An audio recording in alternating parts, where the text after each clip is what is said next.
I'm Angela Chase, and today I'm going to tell you all about my bad Botox that I am currently living with. So I've been getting Botox pretty regularly for 3, maybe 4 years, meaning every 3 months I go in and I have new treatment put in.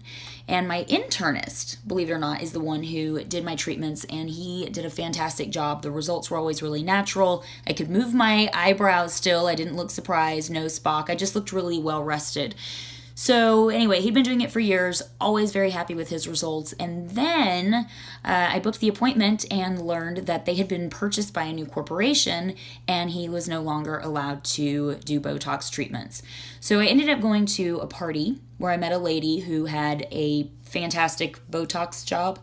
And she said that her mom does it. Her mom's a nurse practitioner, and lo and behold, her mom's office was half a mile from my house. So I was like, great, give me your card. So I went to see her mom, who we'll just call Lisa. And Lisa, I think, did a really good job. It was different than what my doctor did, but still looked really good. I had a really nice brow lift, and it still looked pretty natural. I don't think quite as natural, but close enough. Unfortunately, the price to see Lisa was more than double my doctor. It was $312 as opposed to $150.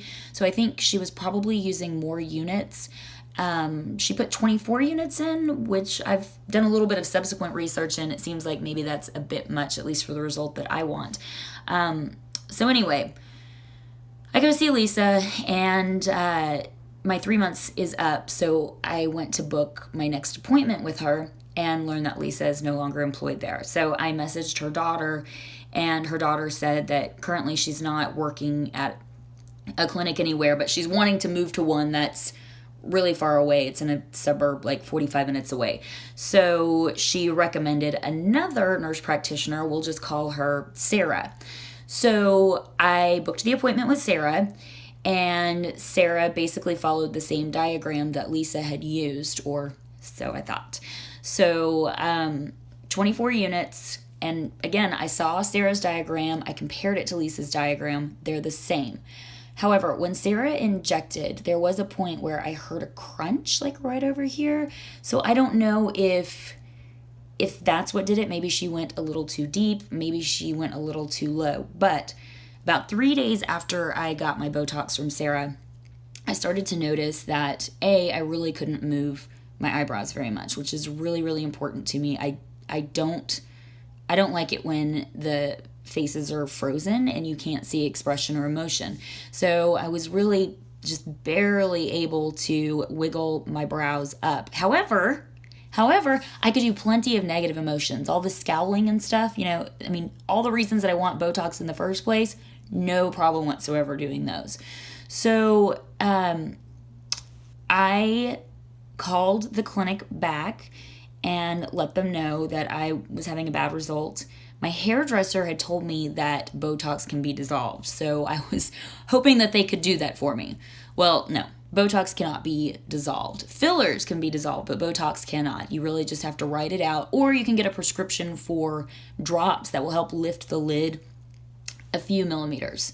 Because now you can see my eye is already naturally hooded, which is one reason why I like Botox, because it just gives this nice pull up here. With the way that she treated it, my eye is far more hooded on both sides, but this side is even worse because it is not symmetrical. You can see that this brow is drooping lower than this one, and then this lid is sitting right on my lash line. So I showed this to Sarah, who agreed. She was very apologetic, and there was no argument that she had not had the effect that was desired. She told me about some over-the-counter drops. She did not give me a prescription, which I've been using, but I honestly don't really see that much of a difference. So anyway, it's been about 6 weeks.